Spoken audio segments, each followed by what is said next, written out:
Television Network. Montana This Morning continues on Montana's News Leader. President Trump will be speaking at a GOP retreat today in West Virginia, where lawmakers were headed yesterday when they were involved in a train collision. I'm Hannah Dova in Washington with the latest on the investigation and what we can expect the president to say.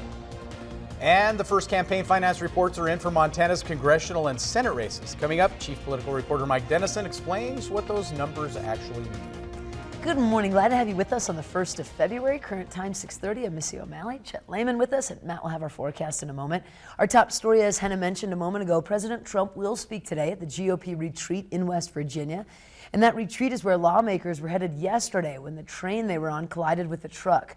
One man in that truck was killed. 6 others were injured. Now, none of them on the train were seriously hurt, fortunately, as investigators continue to look into how and why it happened. Republicans will begin to plan out their strategy for the new year. CBS's Hannah Dova is on Capitol Hill this morning with the latest. After a moment of silence, the Republican policy retreat in West Virginia went on as scheduled last night. It's the same retreat many GOP members of Congress were traveling to yesterday when their train struck a garbage truck in Crozet, Virginia, killing a man inside the vehicle. He's been identified as 28-year-old Christopher Foley. All of a sudden, we heard obviously a loud crash and felt an impact. Everybody around was kind of thrown. Shortly after the collision, members of Congress with medical training jumped off the train to help paramedics. Senator Bill Cassidy, a doctor, was one of them. He says for him, the decision to proceed with the conference was, if anything, solidified after spending the afternoon helping to save lives. And if we're speaking about defense or foreign affairs, it might be saving our GIs and our Marines and our sailors' lives. Vice President Pence kicked off the conference by recounting GOP successes, much like the president did a night earlier here in the State of the Union.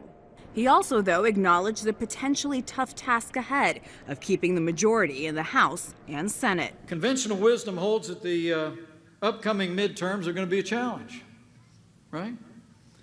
But I think you all know what President Trump thinks about conventional wisdom.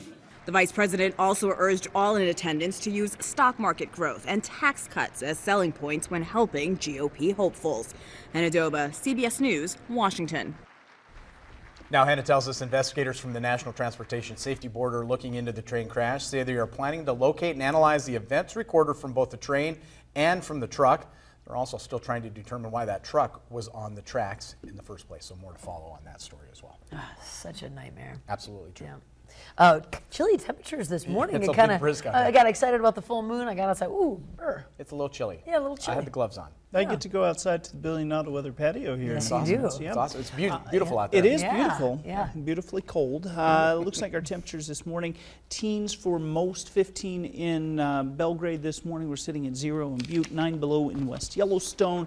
Daytime highs today should be into the 20s, even low 30s for most of the area. We'll be in and out of cloud cover today. We do have our weather pattern taking a bit of a shift as we get into your Friday. We're going to talk more about that, of course, coming up on the Billion Auto Weather patio in just about 10 minutes. Thank you, Matt. Now 6:33 and our top Treasure State story for you now. The latest campaign fundraising numbers are in for Montana's U.S. Senate and House races so far this year. MTN's chief political reporter Mike Dennison tells us who has the money and what those numbers mean. The biggest race in Montana this year is the re-election battle for Democratic U.S. Senator Jon Tester, and he easily has the biggest campaign bank account. Tester reported Wednesday that he raised another $1.5 million for the 3 months ending in December. His total for the entire campaign has now topped $9 million, and he ended the year with $6.3 million in his campaign account.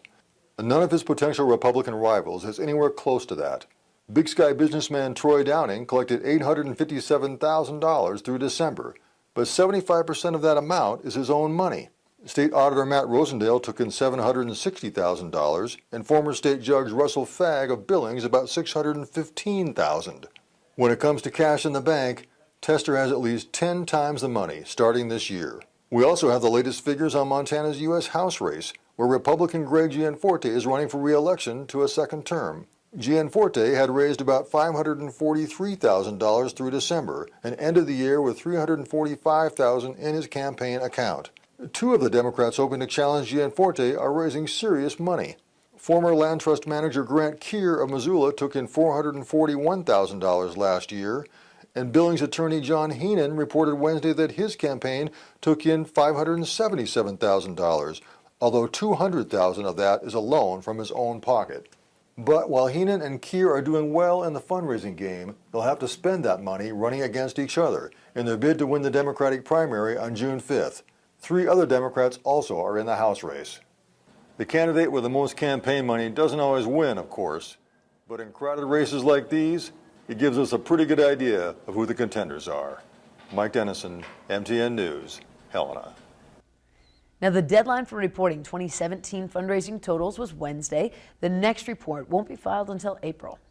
In other election news this morning, a long-serving justice of the peace in Butte will not be running for re-election this year. Justice Deborah Williams announced this week she plans to retire from the bench after being elected to that position 4 times since 2002. Her term will end in December. And the victims of the house fire in that immigrant area have now been identified. According to Park County Sheriff's Office, 36-year-old Adam Miller and 26-year-old Crystal Cameron were both from immigrant. The fire happened on January 25th. It's still under investigation.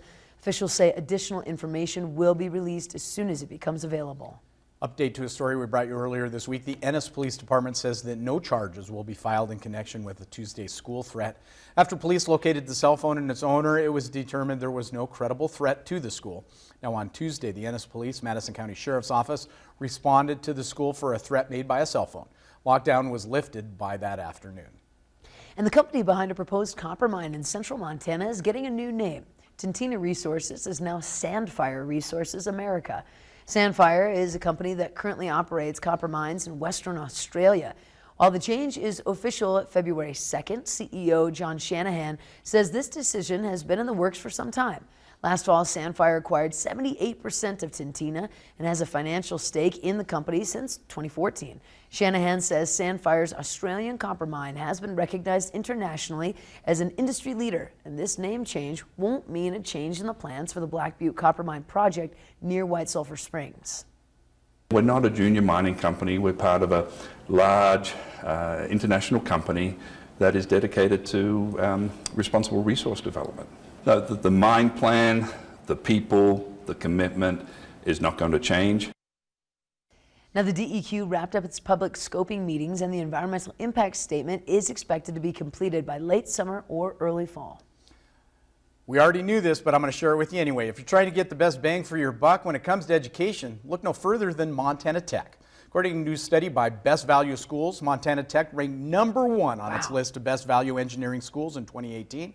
The study ranked 50 schools based on their number of accredited programs, their STEM majors, early career pay, and the school's net price. Website focused on the School of Mines and Engineering, getting the top spot on their list, and noting that 98% placement rating of new graduates in the mining industry and an early salary of some $80,000 for those graduates. Go Tech. There you go. What a great place. If you can make it through the curricula, it is tough. They don't hand those degrees out over there. I was going to say, I have a good girlfriend in the X-ray tech program right now. Awesome. I thought that first semester was going to kill her, but she's going strong. That's awesome. Go KP, go. There you go. Yes. We're taking a quick break on your first day of February. As Valentine's Day grows a little bit closer, some look to the World Wide Web for love. But in this week's Fraud Watch, MTN's Mackenzie Frost takes a look at the risks of online dating. Good morning ahead on CBS this morning. 48 Hours' Aaron Moriarty is here with new leads on one of Hollywood's biggest mysteries.